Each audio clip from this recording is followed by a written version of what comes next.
Let me go to Mark Faber in Budapest. Mark, I heard you say that you now believe it is 100% guaranteed that we are going to have hyperinflation like Zimbabwe. Yes, that's correct. And if we destroy our currency, which is what the Obama plan might do, if we have hyperinflation, it's not going to matter how much money we have because we're not going to be able to buy anything with it. Well, Adrian, when you print gigantic amounts of money and you flood the world with money, throughout history, that has led to inflation. If you're worried about $4 a gallon gasoline, you better worry about an $8 a gallon gasoline. The problem is we have a printing press. We can pay our debts by printing money. People think that hyperinflation can't happen here. Well, you know, the laws of physics works everywhere. If you throw a ball up in the air in Zimbabwe, gravity is going to bring it back down. You can't print phantom money out of thin air based on nothing and producing practically nothing without causing the dollar to devalue dramatically. That's not deflation, that's temporary. Quantitative easing is inflation. But they're going to blow us all up. So my question to you is, will you tell the American people to whom you lent $2.2 trillion of their dollars, will you tell us who got that money and what the terms are of those agreements? No.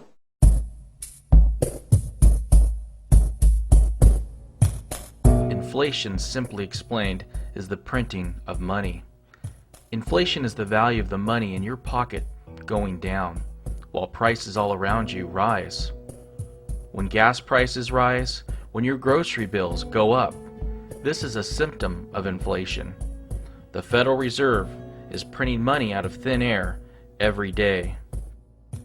If you have money in the bank, that money is decreasing in value.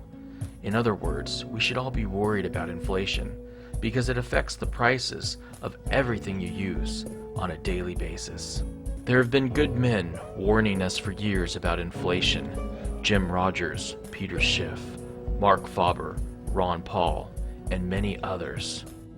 They have spoken about the uncontrollable spending that will lead to the total collapse of the United States. And then there have been those in power who have ignored the warnings. George W. Bush, Ben Bernanke, Timothy Geithner, Barack Obama, Nancy Pelosi, and all of Congress. We will show you how these individuals, through stimulus plans, bailouts, low interest rates, and the ever-expanding balance sheet of the Federal Reserve, will lead to the destruction of the U.S. currency.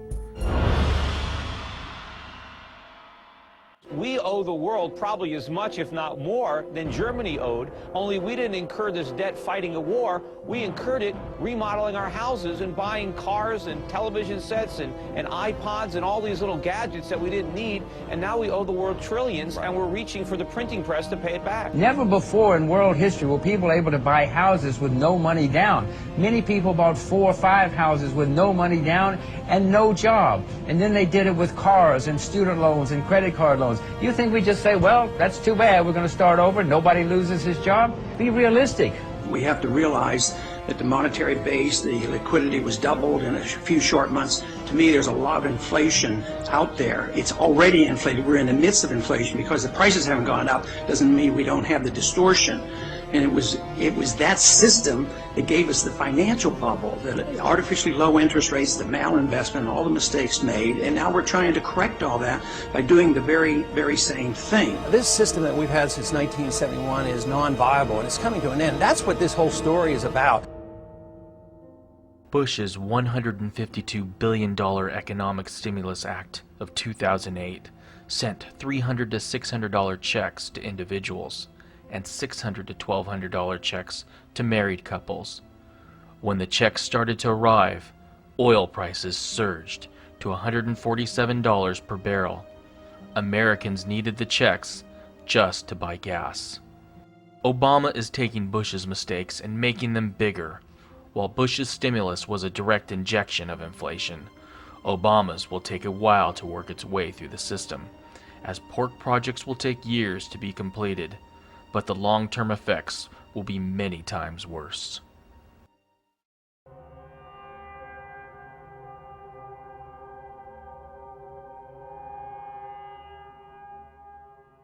the Obama budget deficits, I mean, they dwarf anything that Bush had. I mean, it's ironic that Obama is now trying to criticize Bush for running up the deficit, as he's running it up through the roof, $2 trillion in his first term. And he's saying, well, I'm going to cut it in half by my last year. Well, even if he's right, it's still going to be $1 trillion when he cuts it in half. It's still more than twice the last budget deficit from Bush. In an attempt to reinflate the dot-com bubble, Alan Greenspan lowered interest rates from 6.5% in 2000 down to 1% in 2003. Greenspan did not reinflate the dot-com bubble, but instead created an unprecedented rise in real estate prices. Now, in an attempt to reinflate the real estate bubble, Ben Bernanke has lowered interest rates from 5.25% in June of 2006 to their current level of 0%. Tell me, what is the worst case scenario? So we have so many economists coming on our air and saying, oh, this is a bubble and it's going to burst and this is going to be a real issue for the economy. Some say it could even cause a recession at some point. What is the worst case scenario if, in fact, we were to see prices come down substantially across the country? Well, I guess I don't buy your premise. It's a pretty unlikely possibility. We've never had a decline in house prices on a nationwide basis.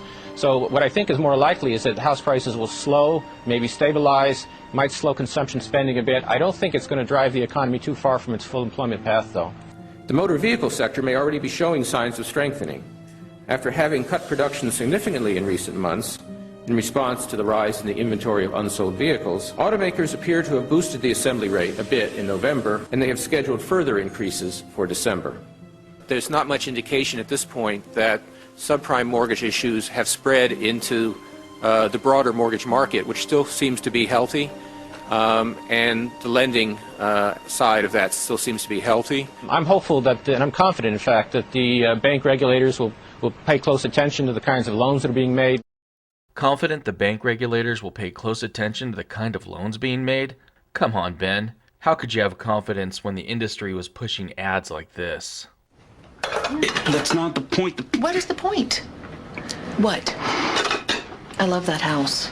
Plus the schools. The kids are 3 and 1. They're gonna grow up. What? Suzanne researched this. This listing is special, John. You guys can do this. We can do this. Okay. Are you kidding me? This is awesome. See the size of that garage? Yes. Oh, that's great. Now let me get to work. And it wasn't just Ben Bernanke's incompetence. Congress did its part too. The only way they can pass this bill is by creating and sustaining a panic atmosphere. That atmosphere is not justified. Many of us were told in private conversations that if we voted against this bill on Monday, that the sky would fall, the market would drop 2,000 or 3,000 points the first day, another couple thousand the second day, and a few members were even told that there would be martial law in America if we voted no. That's what I call fear-mongering. Unjustified. Proven wrong. We've got a week, we've got 2 weeks to write a good bill. The only way to pass a bad bill, keep the panic pressure on. 1,100 pages, not one member of this body has read. Not one. There may be some staffer over in the Appropriations Committee that read all of this last night. I don't know how you could read 1,100 pages between midnight and now.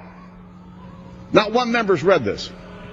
What happened to the promise that we're going to let the American people see what's in this bill for 48 hours? But nope, we don't have time to do that.